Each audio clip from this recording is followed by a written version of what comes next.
L-istabilità politika, bandiera marittima rispettata, qafas b'saħħtu, għarfien lokali tal-lingwa Ingliża u l-pożizzjoni strateġika tagħna huma vantaġġi li għandu pajjiżna sabiex is-settur marittimu ikun jista' jingħata imbuttatura l quddiem.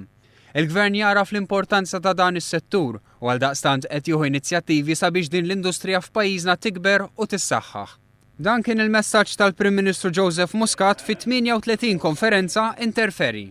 Sa mill-bidu ta' din il-leġislatura dan il-Gvern wera l-intenzjoni tiegħu li saħħaħ dan is-settur fosthom bis-seħħa ta' interess għal Maritime Hub li għaliha kien hemm 28 espressjoni ta' interess. Il-Prim Ministru saħaq li fl-Ewropa hawn nuqqas ta' professjonisti fis-settur marittimu u pajjiżna jista' jkun ċentru fejn jingħata dan it-taħriġ speċjalizzat. Malta qiegħda tadotta l-politika Ewropea magħrufa bħala Blue Growth li toffri pjan sabiex jintlaħqu miri ta' tkabbir f'dan is-settur b'mod sostenibbli. Għaldaqstant huwa xtaq l-ikbar suċċess lil dawk kollha involuti f'din il-konferenza internazzjonali li qed issir fuq 5 ijiem sabiex dan is-settur jimxi l quddiem u jkunu indirizzati l-problemi li wieħed isib f'din l-industrija. Għal din il-konferenza qed jattendu delegazzjonijiet minn iktar minn 25 pajjiż minn madwar id-dinja. Preżenti għal din il-konferenza kien hemm ukoll il-Ministru għall-Infrastruttura u t-Trasport Joe Mizzi.